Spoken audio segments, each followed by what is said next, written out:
Not too bad. Probably it'll recover. We're going to make sure we've got the comments all working here as you're streaming on in for the best thing you've ever seen in your life. Do, do, do, do, do, do. Do, do, do, do. We've got the comments all working here as you're streaming on in for the best thing you've ever seen in your life. Stop it. No, that didn't work. There we go. Do, do, do, do, do, do, do. Good morning, everybody, and welcome to the highlight of human civilization. It's called Coffee with Scott Adams, and I'm pretty sure you've never had a better time in your whole darn life. But if you'd like to take this experience up to levels that nobody can even understand with their tiny human shiny brains, all you need for that is a cup or a mug or a glass, a tank or chalice, a stein, a canteen, jug or flask, a vessel of any kind. Fill it with your favorite liquid. I like coffee. And join me now for the unparalleled pleasure, the dopamine, end of the day thing that makes everything better. It's called the simultaneous sip. Go.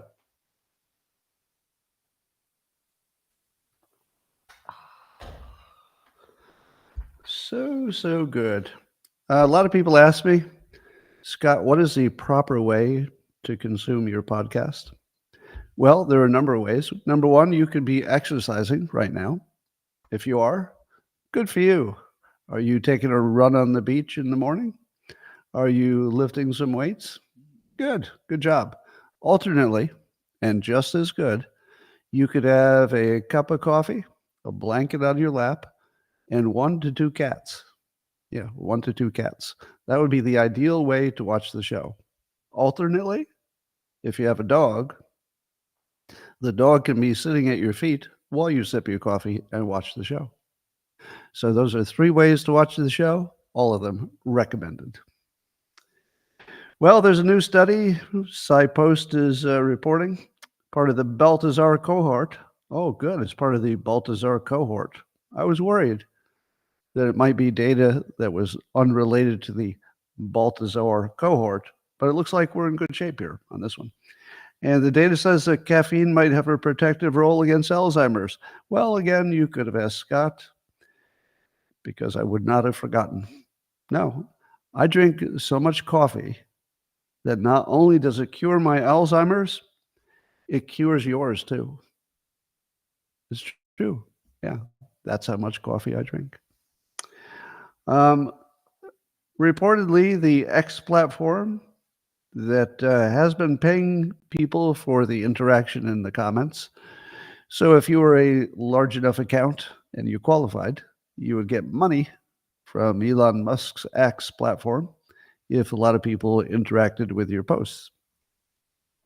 But apparently that caused people to game the system and create troll accounts that were making it look like they were getting interaction so they could get fake paid, but based on fakes.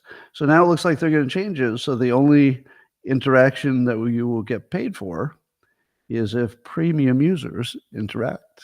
So all the trolls would have to either buy an account, which they won't do, or go away, or at least not be included in the calculation. Well, there's another study, according to the Medical Express, they're reporting on it, that loneliness can increase your dementia odds by 31%. So, putting it all together, drink more coffee and be less lonely. And what will happen? You have the best odds of keeping your brain healthy. And what are you doing right now? Well, many of you are drinking a little extra coffee because you're here with me, the simultaneous sip, and you're also less lonely because we get to hang out.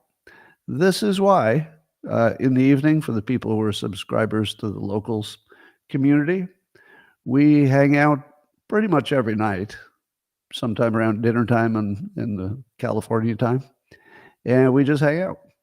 And because it's interactive and there are comments going, both ways, it kind of feels like a friend. So I literally sort of drifted into a situation where I'm lots of people's virtual friend. Now, I wrote a book some years ago in which I offered to be anybody's invisible friend. So I said, if you need an invisible friend, pick me. I can be your invisible friend. If anybody asks, hey, are you Bob's invisible friend? I would say, yes, I am. But are you also, Alice's invisible friend? Yes. I get around. I'm invisible. Nothing slows me down. But now I can be your virtual digital friend as well as your invisible friend. So if you don't have enough friends, get an invisible one or get a digital one. I'm here for you. And there's another study that says people with dyslexia and dyscalculia, which is like dyslexia but for numbers, show less bias. According to the Medical Express, less bias. This is why I have less bias. It's my dyslexia. I do have dyslexia, by the way. It's never been diagnosed, but it's so obvious and extreme that it's hard to miss. My first job out of college was a bank teller. And in those pre-computer days or pre-small computer days, when a customer would come in, you would have to write every transaction down on a little side note. So you'd write down like the long string of numbers for their account number or whatever. So you'd have a paper record of everything you did. And how many times do you think I got those numbers reversed on my little paper record? Yeah, I was a disaster as a bank teller. Didn't work out. Almost got fired. But instead of firing me, they decided to promote me. That's a true story, by the way. I was on the verge of being fired because I couldn't write down numbers in the same order in which they appeared. Literally, I couldn't. And so I'd gotten a couple of warnings because my bank never balanced at the end of the night. It was a big problem. But at the same time that I was just about ready to get fired, another part of the bank was looking for management trainees. And I got a management trainee program. So I got promoted instead of fired. That's a true story. Anyway, according to Neuroscience News, people are confident even if they only know half of the story. They needed to do a study on that. Guess how they could have saved a little money? They could have just asked me, or you, really, or really whoever was around. Instead of doing the study, you could have just said, hey, stranger, I got a question for you. I was thinking of doing this whole study.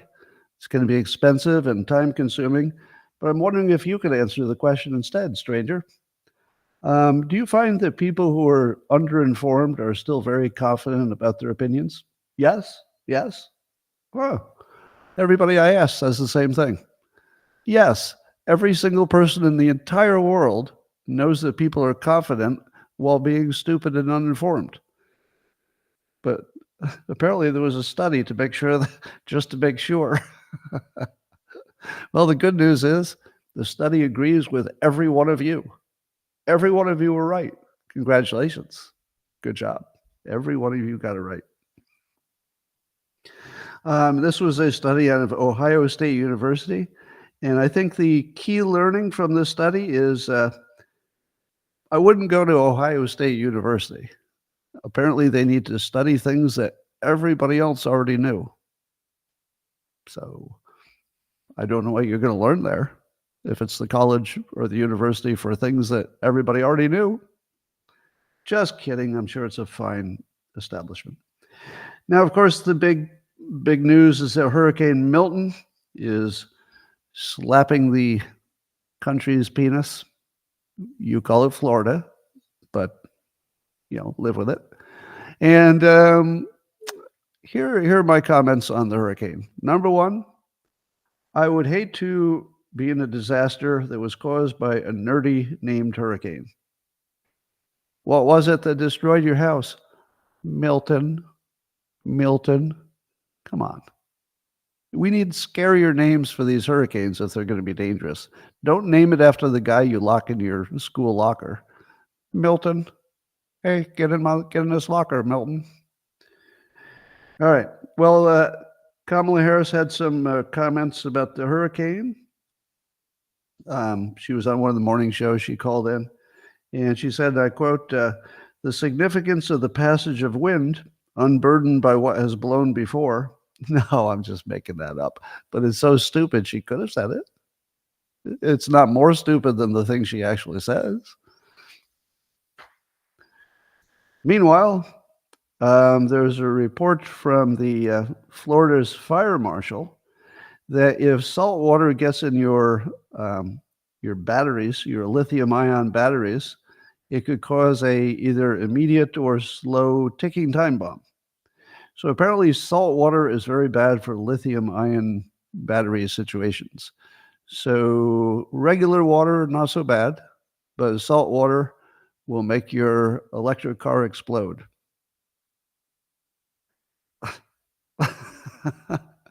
Now, I wasn't going to tell you this story because I have some stock in Tesla, but I feel like I can't ignore this one. This is why I tell you what my investments are in, or I try to. I try to make sure you know what I've invested in, because it does bias you. It absolutely biases you. There was a moment when I looked at this story and I said to myself, this story will be very bad for my investment. But it is the truth. So I don't know how much of a problem that is, but if you've got a Tesla, I would drive it out of the saltwater zone if I were you, if you can get it out of there. I would think most people would have known that, wouldn't they? If you had a Tesla and you knew the salt water was going to be up to the car level, wouldn't you have made sure that the way you left was in that? But I suppose it'll ruin all of everything else you have too. Meanwhile, there's a video of CNN's Anderson Cooper. He likes to stand in the storms and report. And there was a piece of debris that got blown at him and whacked him. So he got hit with garbage. I don't know why that's important, but apparently it went viral because a huge part of the public was quite delighted to see a CNN's Anderson Cooper get slapped with garbage. What is wrong with us?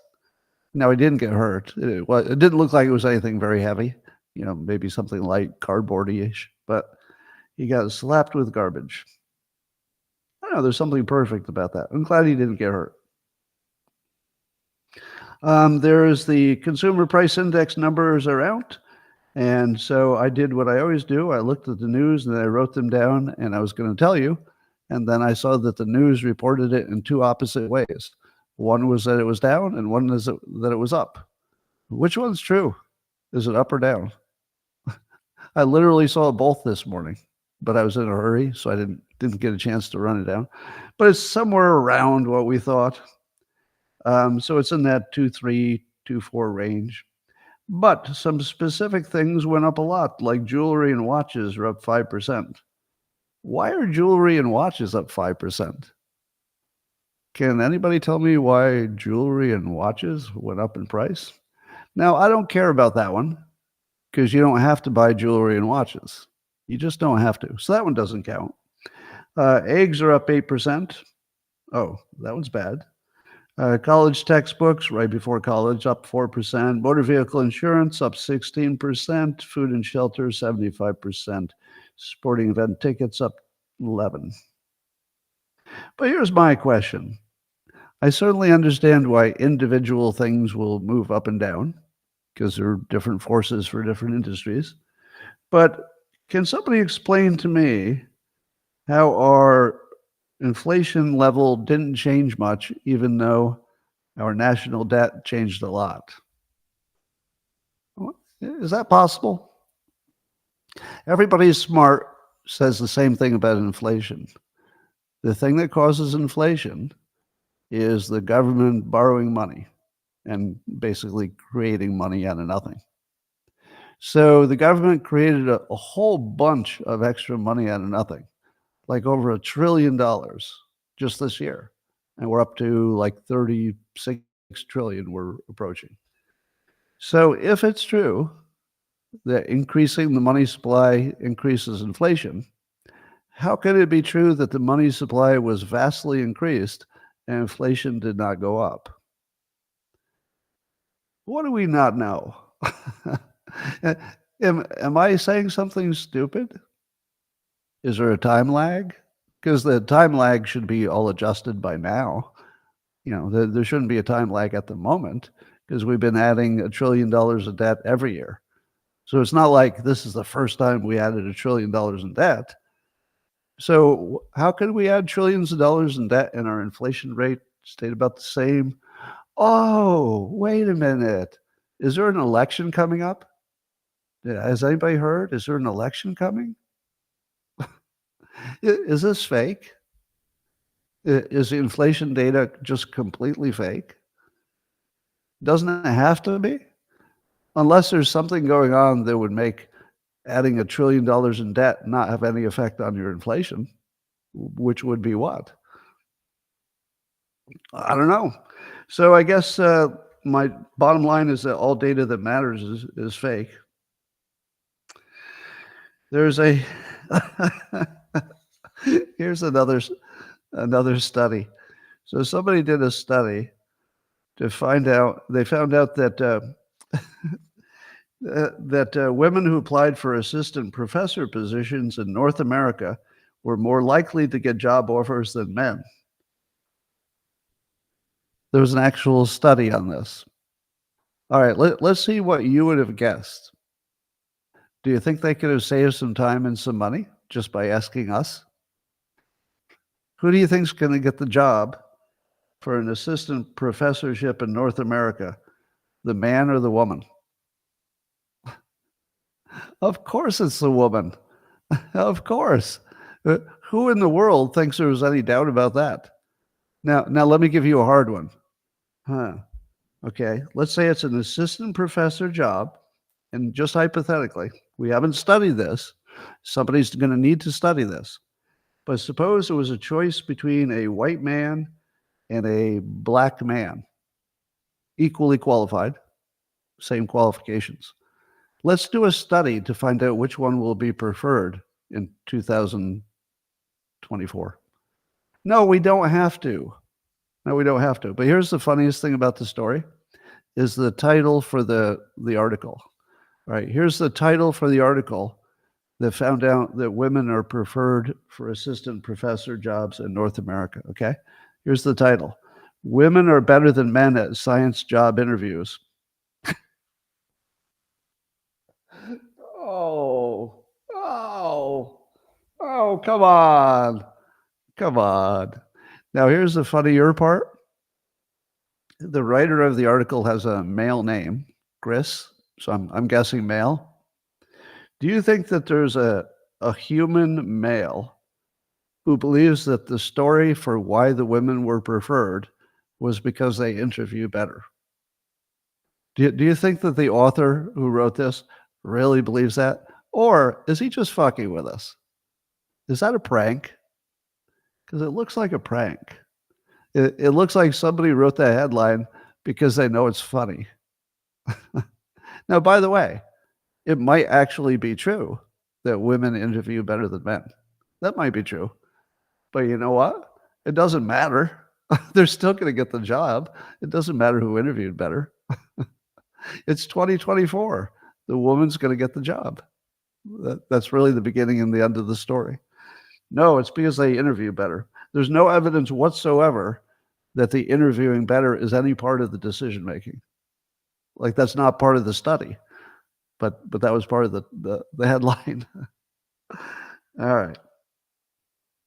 You know that the internet has this internet archive. It's called the Internet Archive, or the Wayback Machine, and it basically tries to store everything that had been on the internet historically and now isn't. Apparently, they had some catastrophic security breach. That's their own word, catastrophic. And at least this morning, the site was still down. And according to The Verge, they've got a note there that says they were hacked. Now, people, you know what I'm going to say. I'm not a cybersecurity expert, but I don't think you have to be to know this, because all of you know this. Why in the world would the Internet Archive be using some cheap, crappy cybersecurity when all they had to do was use the same cybersecurity that we use for all of our election systems?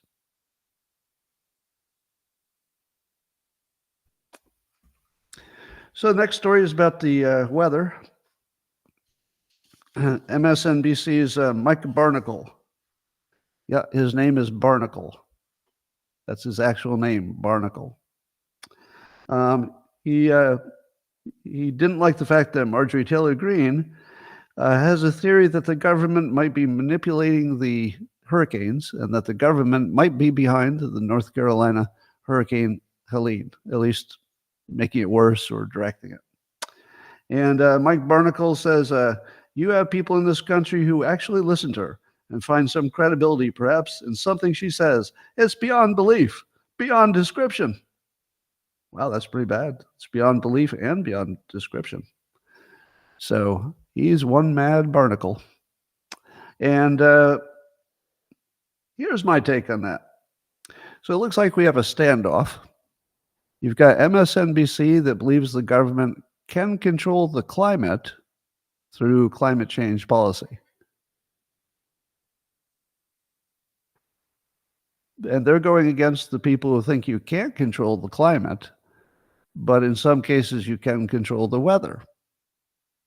So it's the people who think that the government can control the weather, but not the climate, versus the people who think the government can control the climate, but not the weather.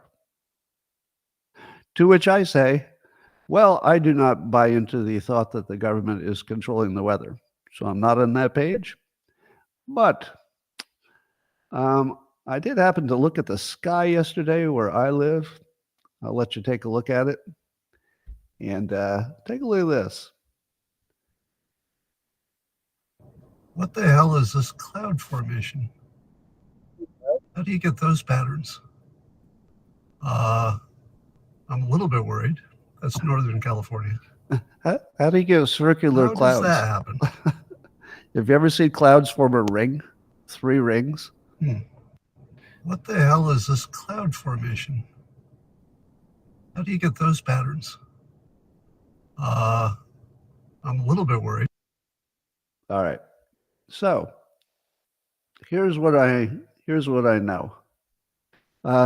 You may not be aware that the temperature where I live has been over 100 for several days in a row, over 100 degrees. Probably starting to threaten our energy system, because California is always sort of on the edge of having enough energy. And when it's super hot, that's the worst.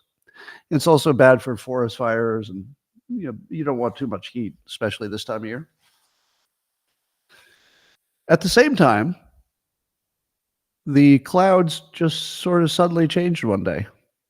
So yesterday the temperature was down 20 degrees, actually almost as much as 25 degrees from what it has been all week. At the same time, these weird wispy clouds came in that are not the kind that I'm used to seeing all my life in California. And then I see some patterns that don't even look like they're natural patterns. They look like, I don't know, they don't look natural, whatever they are. And I say to myself, is the government controlling the weather in my neighborhood right now? Because it looks like it.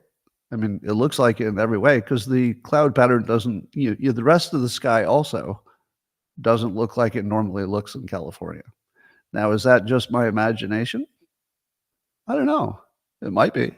Could be my imagination, confirmation bias, something like that. I don't rule that out. Round clouds or cloud seeding. So I'm hearing that cloud seeding does in fact leave that pattern. So in the comments, I just saw a little article somebody went by. I don't know if it's credible, but a little article that says the circular patterns are a sign of cloud seeding. Now, could it be that the Bay Area just said, well, we'll just seed some clouds and take the temperature down a little bit and everybody will be better off? I don't know. But I'll tell you one thing, when Marjorie Taylor Greene says the government is controlling the weather, there are two things I know. One, you can, of course, control the weather. Who thinks you can't control the weather? I thought we've been doing cloud seeding for like forever. Am I wrong? Is cloud seeding my imagination? Or have we not been actually literally doing it? I thought we were. And I thought that they've even prototyped some climate change, reflective stuff. They've at least tested it. So to me, it looks like there's 100% confirmation that we can control the weather. And then, of course, the government could if they wanted to. Now, if you can make it rain more, does that change, for example, the high pressure or the low pressure? If you could make it rain, does that change the pressure? I don't know the answer to that. If it did, then you could steer a hurricane, couldn't you? A little bit? No. Now, in my opinion, it's very, very unlikely that somebody in the government unleashed a weapon of mass destruction on the domestic population. So my brain will not allow me to think that there's anybody evil enough in our government who would do something that they'd obviously eventually be caught at, that would kill, tens of thousands of people potentially. So I don't believe that. But if MSNBC is trying to tell their audience that it's not a possibility, I think you should look at a speech that John Brennan gave where he did suggest it's very much a possibility. I just don't think it's being done. So that's where we disagree. But I would give it not a 0% chance. We live in a world where there are false flags and terrible behavior, and I can't take that odds to 0. I wish I could, but I'll take it to 5%. So MSNBC, I'll slightly agree with Mr. Barnacle that it's unlikely that MTG is correct, that the government did it. It's not wildly crazy, though. I'll go that far. It's not wildly crazy. Let's see, what else is that going on? We got all kinds of news today. Michael Schellenberger has something like a scoop, I think. There's a new whistleblower that came forward and says the Pentagon is withholding information from Congress about the secret UAP program. You could call it UFOs, but we'll call them unidentified aerial phenomenon, I guess, UAP. And there's even a name for this secret program with these secret hidden UAPs. It's called Immaculate Constellation. And Schellenberger checked the credentials of the whistleblower and says that they're, quote, verified. So he says he's verified the credentials of the whistleblower. And he's reached out to the Pentagon for a number of days, and they have not responded. So now you've got your probably one of, if not the most credible journalist working today who has verified that the whistleblower has credentials and that the whistleblower is saying that, oh, yes, there's definitely hidden, UFOs or something like that. Now, what do you make of that story? Does that tell you that we really do have UFOs? Well, again, I'm not going to rule it out. I would say it's at least 95% chance we don't. But there is a whistleblower. There are multiple whistleblowers. And Schellenberger is in my opinion, our most credible journalist, partly by being independent and partly by being right about everything for years. So he basically he's one of the few people in the business who has no stains on his record. So you've got an argument in both directions. One is, it seems like on its surface, it seems like a hugely unlikely thing that we have some hidden UFOs. And by the way, when I say UFO, I would include a hidden civilization of under the ocean or whatever. It doesn't mean it came from another planet. Could be anything. but it might be secret and futuristic and high technology. But I'm going to say less than 5% chance this is real. Here's the thing I'm worried about. Do you remember the Kraken? Do you remember when Sidney Powell in 2020 was saying, not only is the election rigged, but we've got a whistleblower and the Kraken is coming. Now, the Kraken was an imaginary monster, which was just her way of saying that there was going to be a really big and true story about election cheating. Now, as it turned out, the Kraken, the idea that there was a Venezuelan software machines that were somehow rigged, did not pan out. And so we're left with the question, where did that information come from? Who gave her the information who was so credible that she would believe it? Now remember, Sidney Powell is not, somebody's fool. She's somebody who's worked in Washington forever at the highest levels, seen behind every curtain.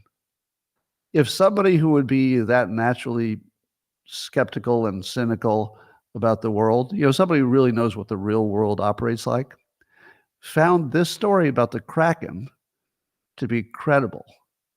And what did that do to all the claims about election security? It just destroyed them because it took the strongest player off the field. If you were watching the story developing, you said to yourself, oh, Sidney Powell's got the goods. She's credible. She's very credible, and she's got the goods. And then they took her off the field by proving that it was a fake story or one she couldn't prove. And I said to myself, you know what? That sounds exactly like an intelligence op. That somebody would pick somebody credible and have the credible person work an op to tell the strongest player on the field something that will later be debunked and ruin their credibility for the rest of time. So to me, it looks like the Kraken was an op. Now, interestingly, I've never heard anybody ask or seen Sidney Powell describe where she got that information, because I think you would find that whoever it came from might have some passing connection to the security state, if you know what I mean. Just a guess. Maybe in another country, but also connected with our, State Department or CIA or something. So I worry that that's an existing play, that is one you would see more than once. It's the sort of thing where a person like me who has a voice might get canceled, for example. And you'd say to yourself, oh, that was just a naturally occurring thing. Was it? I don't think so. Maybe. But was it? Or was it conveniently taking a strong voice out of the market or attempting to? So then I look at this latest whistleblower, and we've got an election coming up, and we've got Schellenberger being, I won't say he's right-leaning because he grew up as a Democrat and he's seen both sides. So he's unusually good at seeing the whole field, unusually good at communicating, unusually good at getting attention, and unusually good at getting scoops. How badly do they want to take him off the field? Really badly. I would imagine he would be right at the top of the list of people they'd want to discredit if they could find a way. What would be a good way to do it? Well, one way would be to send him a fake whistleblower so he's out there saying that they're real UFOs and we're distracted. And then someday if it falls apart, they'll say, well, why do you ever listen to that Schellenberger guy? He got that UFO thing wrong. So I'm worried for Michael that there might be an op going on here. Just a suspicion. So Michael Schellenberger, I would advise you to maybe couch this in less definitive terms, as in to say there is a whistleblower, but we cannot tell if it's credible. That would be cleaner. I don't think to say the whistleblower has now convinced me that this is real is the way to go. I think he needs to just protect the credibility a little bit more. So, and by the way, I don't think he's definitively saying it's true. I think he's reporting the facts. But I would be really careful to make sure you put a little distance between yourself and those facts. Just be careful. Well, as you know, we keep hearing from Democrats that crime is down, but our lived experience is the opposite. Crime is up where I live, and I live in a safe place. So if it's up here, I don't know what it's doing in other places. But in New York City, apparently the former governor, David Paterson, who was not only the first black governor in New York, but he was the second blind governor in American history. So he was walking his dog with his stepson, and he was attacked by a group of adults and teens who knocked him down and kicked them. Now, I saw the video, and of course, it's terrible that they knocked a blind guy down and kicked him. All right, that's pretty bad. But there are some positives to it. Apparently, it was a group of Hispanic and black kids. And I thought, oh, well, two groups getting along. So, at least you've got that. And then the second thing was, if you saw the kicking, they were very bad kickers. They were kicking him while he was down, but it looked like they were just sort of tapping them with their shoe. I've never seen weaker kicking. So it looks like maybe the criminals are just getting weaker. Like, we're going to need like 20 of us, and we're lightly kicking you. I touched you with my shoe. So I'm not saying I would have been happy if they kicked them harder. Of course not. I'm just saying that the criminals seem to be getting weaker. The kicking was totally under. Well, you have to see it. Meanwhile, Trump went on a podcast with comedian Andrew Schultz, who, by the way, for the record, is an asshole. He's an asshole, Andrew Schultz. I say that because he threw me under the bus when I got canceled. He's not very bright, and he's got a porn mustache. He's sort of low IQ. He has sort of the low IQ, uninformed podcast. But because they're guys and they're, funny and irreverent, it was sort of a perfect place for Trump to go. I've never seen him so comfortable. Trump is so comfortable in every situation. Now, I've said too many times that the superpower Trump has is one-on-one, or in this case, one-on-several, but same thing. His ability to work a small group and work an individual, at the retail level where it's, you're right in front of them, is unequal. And it's something that Kamala Harris can't do at all. She doesn't have any social skills that don't look super awkward or staged. And he's maybe the best we've ever seen. It's hard to come up with any politician who could walk into every situation, from meeting with the heads of state to this podcast, and act like he's been there all his life. He's just so natural. Anyway, he was hilarious, and he made some good cracks about Biden. Everybody laughed like crazy. He said Biden has an ability to fall asleep on camera. He can be there, and within minutes, he's stone cold out. They have cameras on him, and he's asleep. You'll never see me sleeping like that. They talk about what he's packing under his bathing suit, Biden. And then he does his favorite little thing about Biden at the beach. He goes, Biden has one ability I don't have. He sleeps. His only ability is that he sleeps. This guy goes to a beach. He lays down in one of these 6-ounce chairs. He can't even lift them. They're meant for children and old people to lift. He can't lift them. Now, I've heard him say that a bunch of times, and it's never less good. It's never less good. Yeah. Oh, and then he told a Don Jr. story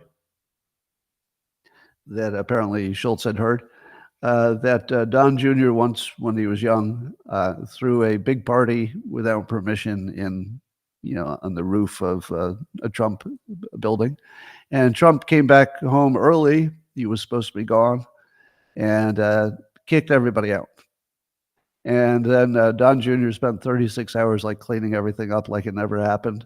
And the story is that, according to Don Jr., Trump never talked to him about it. So Trump came home, kicked down 200 people, didn't tell Don Jr. to do anything, but Don Jr. spent 36 hours cleaning because there's nothing scarier than hearing nothing from him. And the joke was that to this day, Trump has never said one word about it. And Don Jr. heard the story, and then on X, he confirmed that it's true. And he said the worst punishment he ever could have gotten was that his dad never mentioned it. He said it was like torture. and then, and then when Schultz asked him, like, was he ready to like forgive him? Trump said no. He goes, no, some things you don't forget. I was like, wow, wow. But it was funny. Anyway, so here's my question. I've seen Kamala Harris was on that Call Me Daddy podcast, and it was kind of an uninformed, podcast. And she went on The View, and The View is like famously the dumbest people in TV, and quite a few dumb people. And the Schultz podcast, I've watched it enough to know it's basically dumb guys. They're funny, but they're dumb guys. They don't know a lot about politics, but they still have opinions. However, I saw that Chartable, which tracks podcasts, had a list of the biggest right-leaning podcasts. Now, listen to the names on this podcast, the top right-leaning podcasts. Now, I don't know what are the top left-leaning podcasts, because if they're about entertainment and stuff, it wouldn't be on this list. But do you think they have the same qualifications? So I'm just going to read you the names of the top podcasters on the right, and you tell me if these sound like serious people or are they like Andrew Schultz and Call Me Daddy and The View. All right. Number 1, Megyn Kelly. 2, Tucker Carlson. 3, Dan Bongino. 4, Charlie Kirk. 5, Matt Walsh. I'll just go down the rest. Glenn Beck, Mark Levin, Michael Knowles, Bill O'Reilly, Dave Rubin, Ali Stuckey, Steve Deese, Jesse Kelly, and number 14, Scott Adams. I guess I'm number 14 on the list. Now, you could maybe have some arguments with a few people on the list, but those are really well-informed people. Am I wrong? Everybody on this list is, at the very least, they're smart, they've been doing it a long time, and they're well-informed. There's a big difference between what the right and the left are listening to. Now, to be fair, Chartable might have a list of the political left that would be more serious than the entertainment left. So maybe they have some names that I would respect on their list, but it's kind of interesting that the people who get the most attention on the right are very serious people. Now, I would like to boost myself by saying that of the 13 people who are above me on the list, most of them are connected with an organization. So they have like a big operation, So of the people who do nothing but turn on their computer and talk to you, not bad to be in the top 14. My entire investment is I have a computer and a microphone, and I'm in the top 14 of right-leaning political podcasters. That's the world you live in. It's just wonderful that that's even possible. Anyway, a Newsweek opinion writer, Batya Ungar-Sargon, is reporting that, she had a good reframe. She said that the Harris campaign is based on made-up problems, whereas the Trump campaign is based on real problems. And I thought to myself, what? Made-up problems? What the hell's a made-up problem? Well, here's an example. Trump's going to steal your democracy. Is that real or just a made-up problem? That's a made-up problem. He's definitely not going to steal your democracy. How about climate change? Well, you could argue whether there's a base truth to the science, but certainly the way we're handling it is sort of out of whack with what it is. So Seems like a made-up problem to some degree, not 100%. How about all the division in the country? So the Democrats create massive division in the country, and then they run on solving the massive division in the country that they created. That's a fake. All they have to do is stop doing it. They don't need to solve it. Just stop creating it. If you stop creating it, you won't have anything to solve. So I would say those are fake problems. And then, of course, they have some goals that they shouldn't have. I'm adding this part. It's one thing to have fake problems you're offering to solve, and it's another thing to have goals that you say you want to do that you shouldn't even have that goal, such as equity. So equity is one of the things they want to solve, they want to achieve, and that would be a terrible idea. If you were to succeed at getting equity, it would be the end of the United States, for sure. I mean, no doubt about it. So there's that. But then you look at the real problems. You got the debt problem, the depopulation problem, the bad education problem. And to be honest, I'm not sure Trump's doing enough on any of those. But at least they're real. At least they're real. Trump does have something like a plan on the debt. You know, growth will make a difference, growth of the economy. But also, if Elon Musk goes in and starts cutting government expenses, that might be the only way you could ever get to, the debt under control. I don't know that Trump's doing enough about depopulation, but he's not doing anything against it. He's in favor of IVF, for example. And I don't think Trump's doing enough on education. He wants to get rid of the Department of Education and move it to the states. I don't know if that helps. It might make sense in some budgetary, constitutional way. I don't know that that's going to solve any problems. I don't know. And 1 in 4 millennials and Gen Zs say they won't have kids due to finances, according to CBS. If that's true, if 1 in 4 of the people in the reproductive ages don't want to have kids because they can't afford it, that's sort of the end of the country. You realize that, right? Under normal times, that would guarantee that your country's dead. You'd have 1-2 generations left, and then you'd just be in trouble because you wouldn't be able to support the old people. There's not enough young people. I mean, it'd just all fall apart. However, coincidentally, we reach this point where people don't want to have children at exactly the time that you can buy a robot-ish, right? We might be a year away from actually buying a robot for your house. So, no joke, I do think robots are going to replace children. Not a one-for-one replacement, but people working on loneliness and meaning and just wanting to have a connection. If the AI gets a little bit better, I can't do it yet, but if it gets a little bit better, I wonder if it can actually make people feel less lonely. Could you ever get to the point where your robot was a source of oxytocin? Oh, this is interesting. So oxytocin is that chemical in your body that's produced when you have good human relationships, especially if you're touching somebody you like. And generally speaking, you can't get that from a robot because you don't have any sense of touch. But is that unsolvable? You remember those studies where there were little baby monkeys that were orphaned, and they would give some of them a warm water bottle, and the little monkeys would hug the warm water bottle, and they'd have a much better outcome because the warm water bottle was something like hugging a mother. I wonder if you could make a robot that had some kind of a surfacey area that could be warm enough that if you spooned your robot, you would get oxytocin. So imagine your robot spooning you. It's warm like a nice warm blanket, and it's soft, so it'd have to be softer than a metal robot. And it's saying good things to you, like you're all curled up at the end of the day, and say, "How was your day today?" "Oh, it's not bad." Have you done your exercise yet?" "Yeah, I just got done." "Oh, I bet that feels good."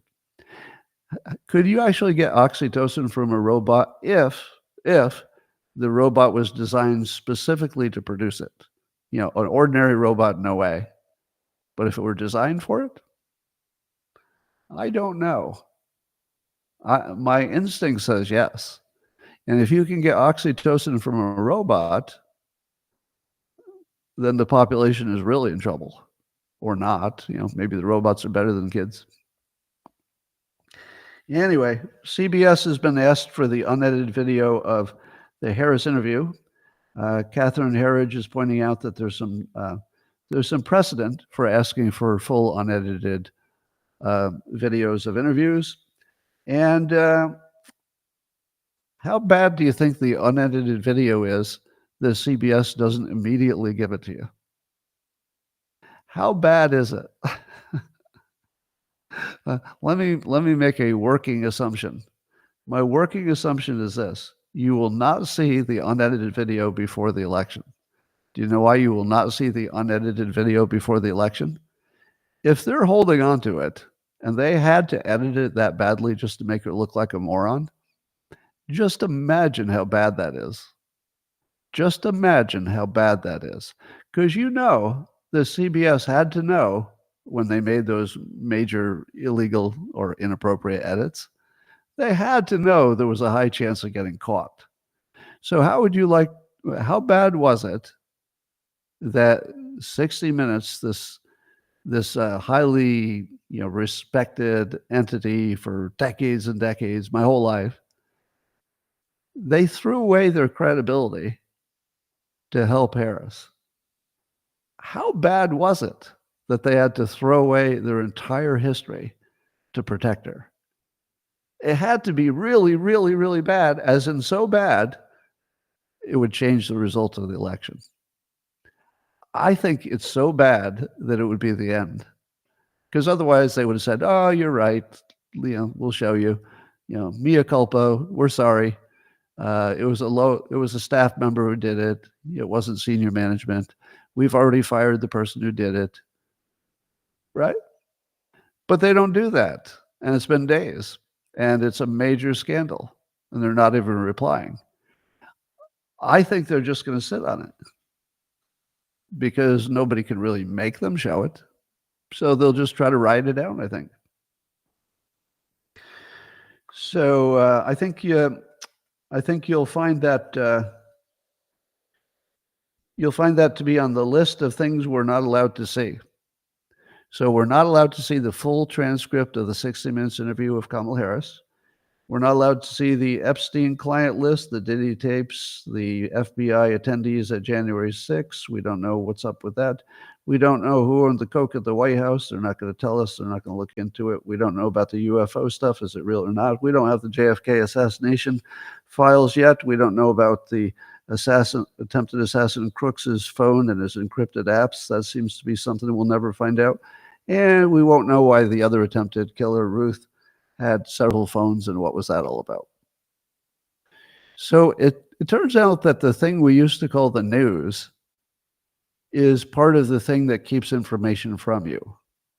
They don't seem to be in the news business, do they? They seem to be very much in the preventing news business. Because if they were in the news business, they would say every day, hey, why don't we have this stuff? Because it's what people really, really want to know. But instead, they cover the wind. So, yeah, I think the news is in the cover-up business at the moment. One of the things that I'm looking for and predicting is that if the polls turn massively bad for Harris, you're going to see the media that supports her slowly turn as well. So in other words, the left-leaning media won't throw her under the bus. But if she's already under the bus and there's no way she's getting out, the media is going to want to act like they were always a little on both sides. So what you should see is that as the polls turn so negative that Harris can't possibly win, you should see the entities that supported her maybe work in a little criticism, just a little bit of criticism. So Axios, who I would consider left-leaning, is shitting on Harris today. And I said to myself, would that happen if she were ahead in the polls? Do you think Axios would crap on Harris if she were like looking like she were going to win. Maybe, maybe. But I think it's far more likely if they've decided she can't possibly win that they're going to make sure they've got a few negative things in there to remain looking credible. So here's what they said today. So you've heard this story, but just the fact that it's mentioned again in Axios, that of the 47 Harris staffers that were listed in 2021, only 5 still work for her. How bad is it to work for somebody if only 5 out of 47, basically 10%, have lasted 3 years? And that's not been the same with other people. And then there's a report in same article in Axios that Biden hesitated to drop his reelection campaign because he didn't think he and his senior advisors, not just Biden, but also his senior advisors, thought that Harris couldn't win. And Axios also notes that it took a while for Obama and Pelosi to back Harris, which suggests that they weren't so sure she was the right choice. So now that would mean that Biden, Obama, and Pelosi didn't think that Harris had the right stuff to win. Who on the left knows more about Harris and her capability than Biden, Obama, and Pelosi? Now, based on what we've seen in public of Harris, how bad is she privately? Behind closed doors, she must be a total train wreck. Do you know the stories about Trump when people say, "Oh, Trump's just a wild mess behind closed doors"? And then what would you hear immediately? You would immediately hear people who actually spend time with him saying, "I actually spend time with him, and that's not the case. He's actually very engaged, asks the right questions, shows interest, talks to a lot of people, gets a lot of opinions." So when Trump gets that treatment that he's crazy man when you're not watching, there's always somebody who was really there, and lots of them, who say that's not true. But are we getting that from the Harris campaign? Is there anybody in the Harris campaign who's saying, honestly, she's great to work for? She's getting a bad rap. And sure, there's turnover, but it's because she hired such good people that they immediately got job offers that were even better. So really, they just got promoted. They didn't leave because she was bad. Right? Wouldn't you hear something like that? You'd expect the insiders would be saying, "What are you talking about? She's great to work for. We all love working for her." Nope. I haven't heard any. Have you? Have you heard any reports where people are debunking the fact that she's a moron in private? Nope. Nobody. Yeah, I have heard a few people who are obviously on the campaign say it. But in the Trump case, it's not campaign staff who say it. It's just anybody who's worked with him. Well, I say it, right? I spent, 20 minutes, half an hour chatting with him once, and he's really engaged. He genuinely asked me questions and showed complete interest in the answers and the opinions, even when he didn't agree with me. So he didn't agree with everything. Anyway, so watch for the media. CNN is being a little tougher on Harris as well. So those are the leading indicators. MSNBC won't, because they're not real news. MSNBC is more like a pretend news network. They're basically a full-time propaganda network for the Democrats. So don't count them as part of the news atmosphere, because they're really not. So just an update on the January 6th Fed involvement. As you know, Director Wray would not say if there were any FBI informants or anything involved in it. But he did say, if you're asking if the violence was organized by FBI sources or agents, the answer is no. What he didn't say is how many were there. And if he's not willing to say how many were there, then I'm not sure I'm going to totally believe that none of them were involved in making it worse. And there's some question about the ghost buses. I don't fully believe the ghost buses story, but the idea is there were some buses painted white, which means all the identifying markers were removed. Have you ever seen a bus that was completely white? I've never seen one. But there were 2 of them on January 6th that allegedly may have carried 2 buses full of FBI undercover people. Now, if there were 2 buses full, so it was more than 1 bus full, how many people fit on a bus? 50? 50 or 60? How many rows on a bus? Probably 15 rows, 2 on each side. Yeah. So we're somewhere north of 100 people probably. So whoever was on those buses, maybe 100, maybe 60 to 100 people, something like that. If you had 60 to 100 FBI informants and agents in the crowd, could Christopher Wray be sure that all of them were doing just what they should have been doing? Or because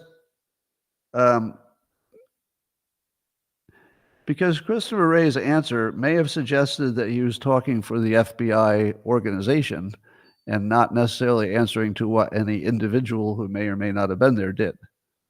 So there's a possibility that there were no orders to do anything to make it worse, but that there were some members who may have, and maybe we're not privy to that. So I don't know what to believe about this, but it seems like if those ghost buses were for somebody else, by now, wouldn't somebody else say it? If you knew it was a national story that your 2 white painted buses were still a mystery, you don't think that the people who were on the bus or the bus drivers or anybody else who knew they were like innocent buses, you don't think that somebody would say, oh, wait a minute, that was my bus? No, it's not a ghost bus. It's just a bus we rented to bring people here for whatever reason. So the fact that you haven't heard about the bus, I feel like somebody would have said that was my bus, right? So because it's the government, I'm going to assume the worst. They're not transparent. So when the government is very intentionally non-transparent, you should assume the worst. It doesn't mean you're right, but you have a right to assume the worst under those circumstances. Well, there's a story that Trump had several phone calls with Putin since he's been out of office, which some people say, Susan Rice said this, that he might have violated the Logan Act. Now, the Logan Act says that if you're not the elected representatives of the country, you should not be doing any negotiating with other countries.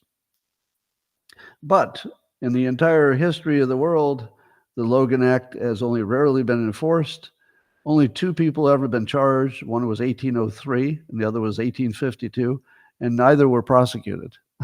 So there's been 0 prosecutions in the history of the Republic for the Logan Act, but we like to trot it out to make the other side feel uncomfortable. Now, I think Trump had said that Biden had violated the Logan Act, or John Kerry did. Oh, John Kerry, because Kerry was talking to the Iranians. I can see why the Logan Act exists, but I don't think anybody cares. Like, suppose it were true that Trump was talking to Putin in a way that somebody could construe as negotiating. Well, he didn't negotiate anything specific. I can say that for sure. There's no way in hell that they negotiated anything specific. But if Trump says in public every single day, I think we're just going to have to end this war and work it out with something like the way the border looks now. If he said that to Putin, and there's no evidence he did, if he said that to Putin, would that sound like negotiating? Or would he just be saying to Putin what he says in public and what everybody else says? So I'm not exactly sure where that line is. Where are you negotiating? And where are you just saying your opinion, like everybody says their opinion and he does it in public all the time? I don't know, but I can't imagine this would be prosecutable. Well, let's do an update on the polls, which are all squirrely.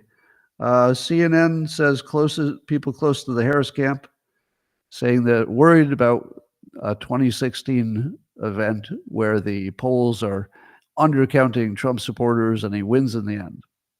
So CNN's starting to hint that maybe the polls are not really telling a story that's good for Harris. At the same time, and they're talking about nothing she's doing is moving the needle.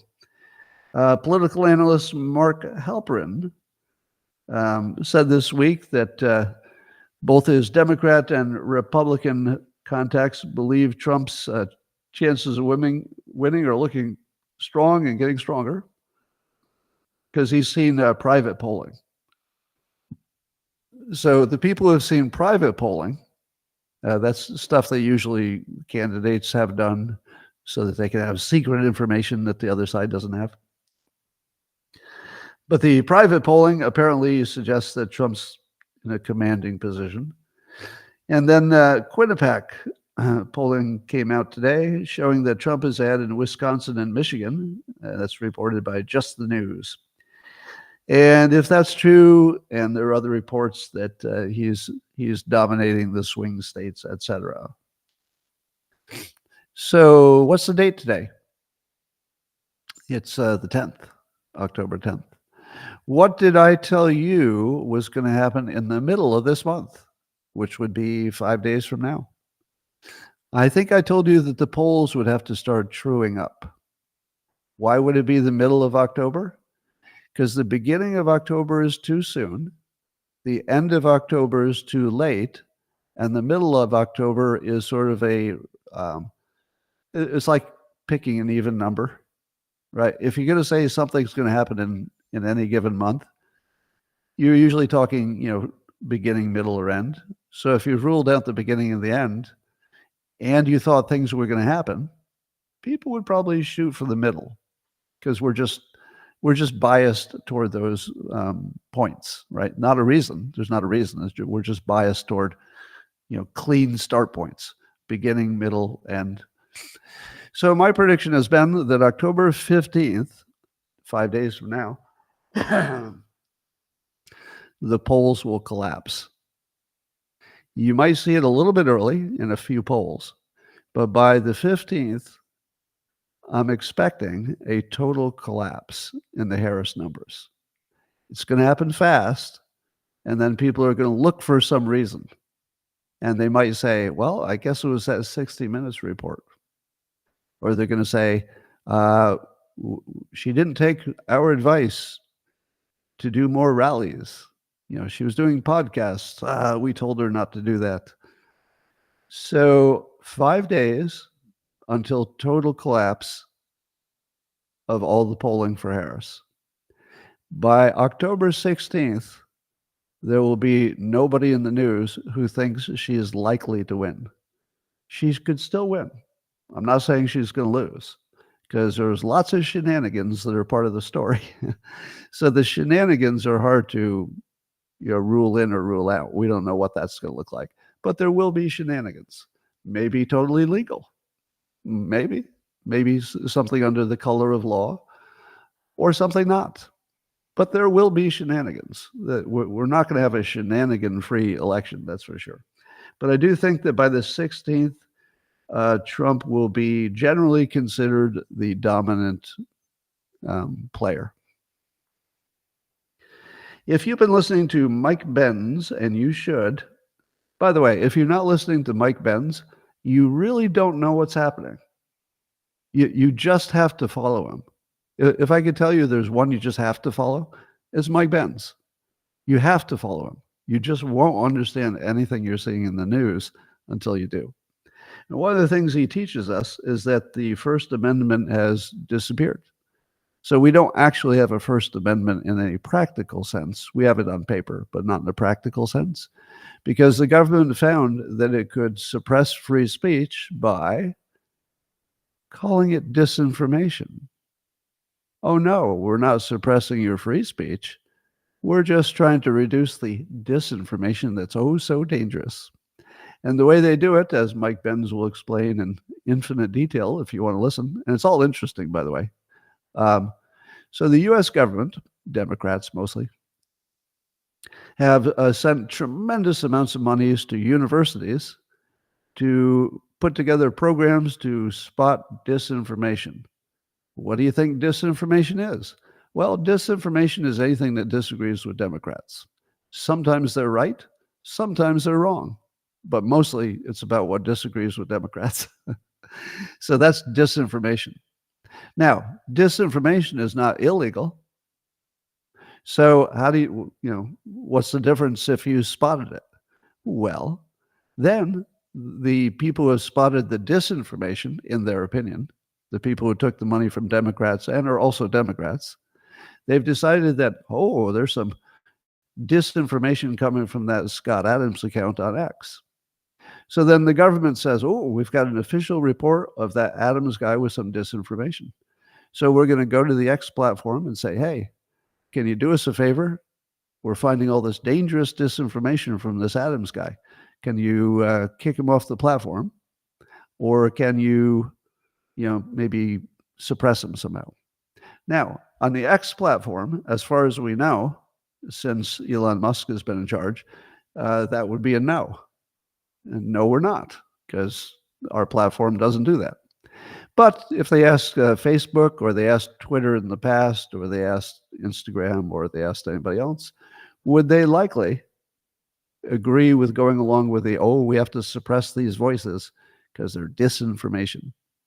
So as long as you have disinformation as your substitute for free speech, you can make all forms of free speech go away for your people that you want it to go away for, simply by having your paid puppets label it disinformation.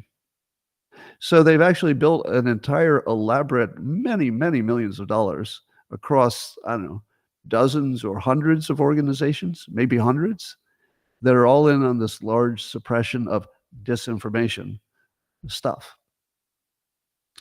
So here's what we've got. So then in that context, Biden comes out and he's blaming Trump for spreading what? Disinformation. So suddenly, Biden says that Trump is lying about FEMA. He's spreading disinformation.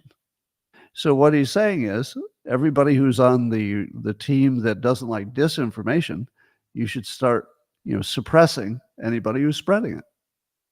So this is sort of a message to anybody who's sort of on that suppression team that if Trump says that the FEMA funding is insufficient because money went to help migrants, then Biden and the Democrats will simply say that's not free speech, even though what he's saying holds together. They could argue that it's technically untrue because budgets are in different bags, but in the real world, any budget can be made available to anything as long as everybody involved agrees. That's just the way everything works. If everybody agrees, or the people in charge agree, you can move money from one place to another. So yes, if you're out of money in one bucket, but still spending it in another bucket, it is perfectly reasonable to say that your money is going to somebody else. Now, is it technically true? It doesn't matter. It's true in the real world. Yeah, money is fungible. Exactly. If you don't know what the word fungible means, you should look it up. Yeah. There's some things that, they can move everywhere and they're the same. Money is like that. The money in my pocket is the same as the money in your pocket. It's not like better money if it's the same amount. So it's fungible. You can move money from one place to another. All right. And apparently CBS has refused to air a Trump political ad that's about Kamala Harris being in favor of gender-affirming care for minors. Now, this Jeff Charles from Red State is reporting on this.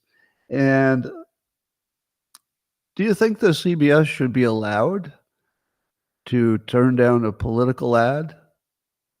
Oh, wow, I'm seeing a new rumor.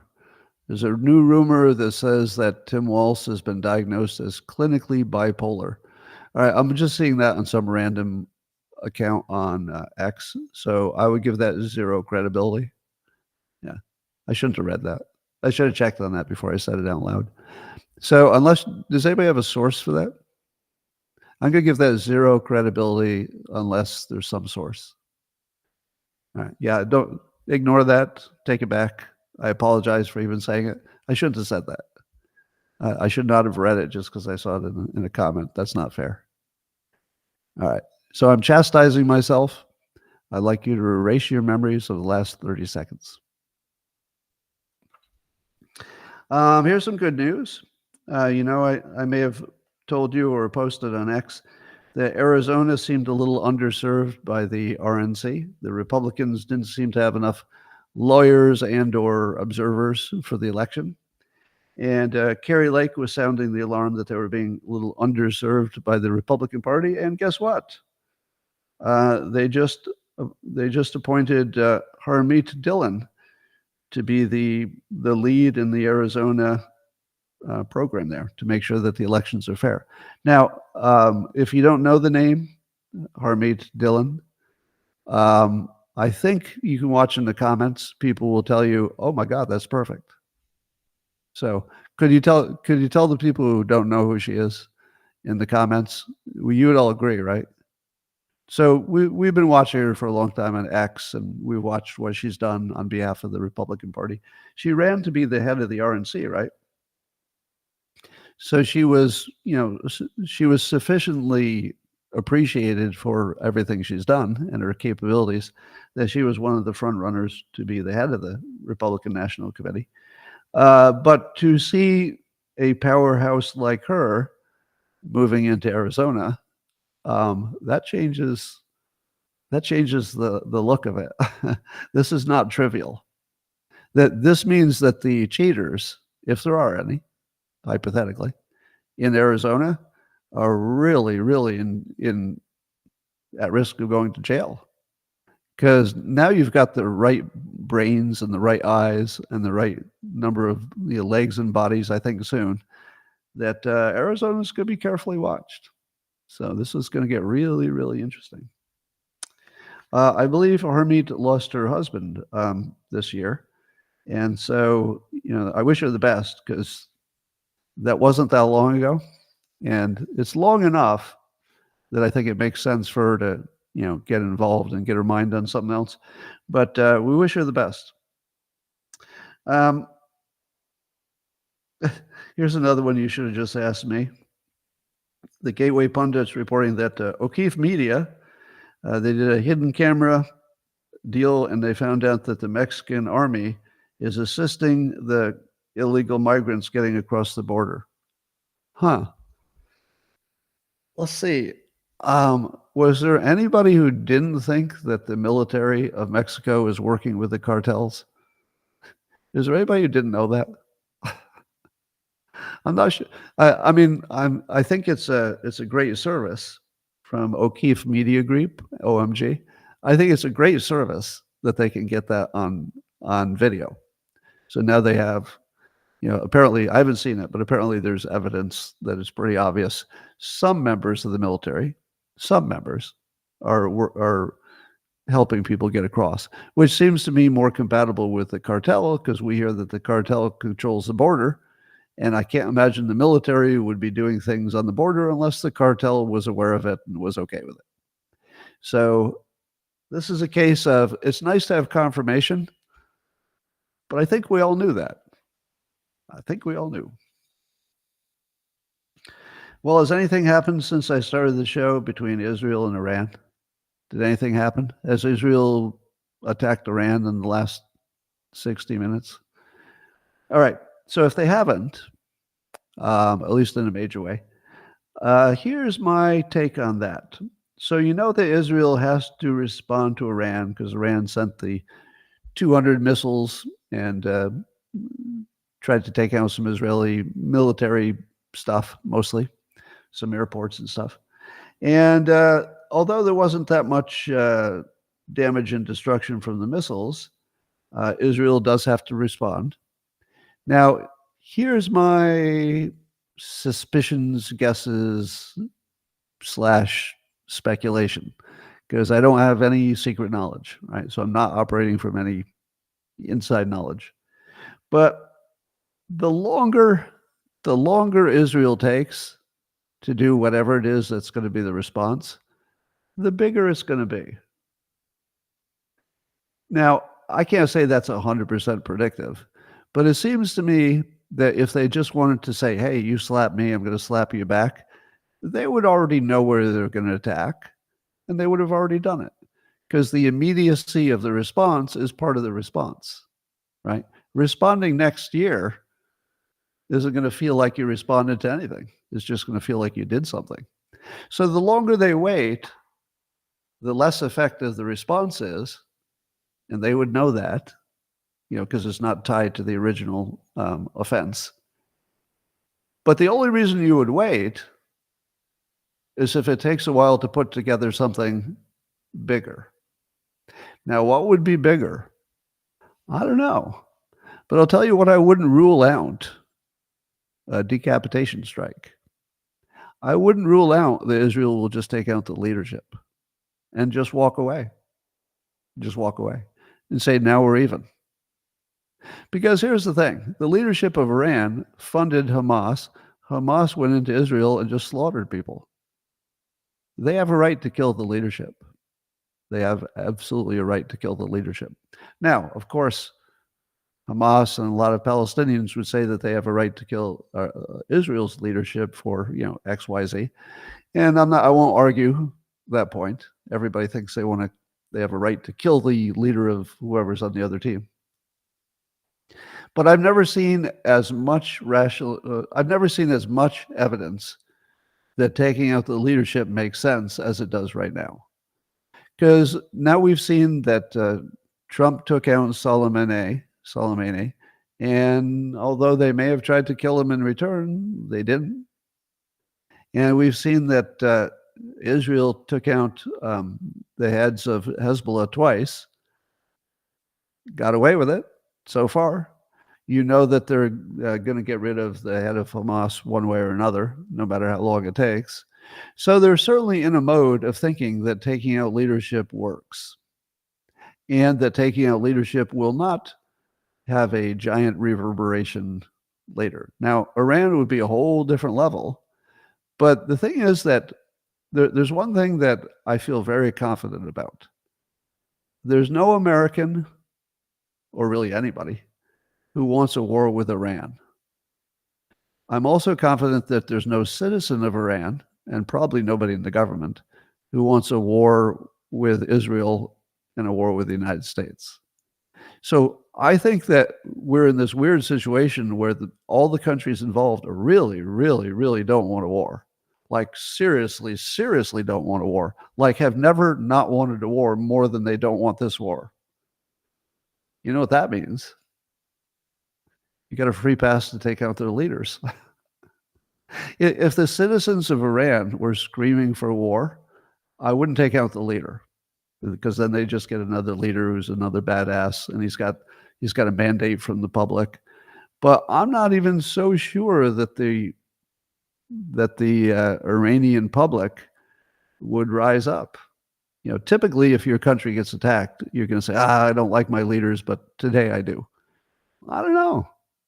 It could be that especially the young people in Iran are saying, I wouldn't have done it that way. I hate that my country got attacked. Civilians got killed too. It's a tragedy. But on the other hand,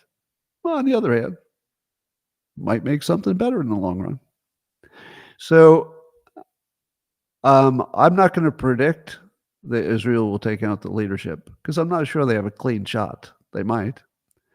But I think it's at least 50% likely. I'm going to go 50%. The other 50% would just be they're just negotiating what they attack, and there's some conversation, and some people want to attack the nuclear assets and some don't. And so it could be that. But I've just got a feeling that the longer they wait, it's because it's something bigger. And it could be just bigger in terms of the impact it has, not bigger in terms of the exploding ability. Anyway, we'll see what happens there. So we wish the best to the residents of North Carolina and all the affected places in Florida today. Hope all of you find a way to get out. We may have, I'm not sure, but one of the locals members got flooded, and one of the other locals members, who's in a part of Florida that did not get flooded, has already offered to make some room. So if you have the ability to help somebody out in Florida, please do that. I received my California voting ballot yesterday in the mail, so I'm ready to vote, and I would like to make the following suggestion that help me with the timing. I want to vote on live stream, so I want to vote on live stream so that you can vote at the same time. So I'd like the people watching to literally get out their ballots, and then I will fill out mine. It's different than yours, different state, but we'll just fill them out at the same time and just mail them at the same time. I would love if all these many right-leaning podcasters that I mentioned earlier would do it at the same time. So wouldn't you love that all of your favorite podcasters went live at the same time and every one of them was filling out a ballot? While you filled out your ballot, you do it at the same time. And we make it special. We make it something everybody's in on. Now, I don't know if that would make, a greater number of people vote. Maybe. But I think making it social could be a real smart play. Voting by its nature is an individual act, and not everybody is motivated by their individual need to vote. But people are very motivated by any social situation where we're just wired that way.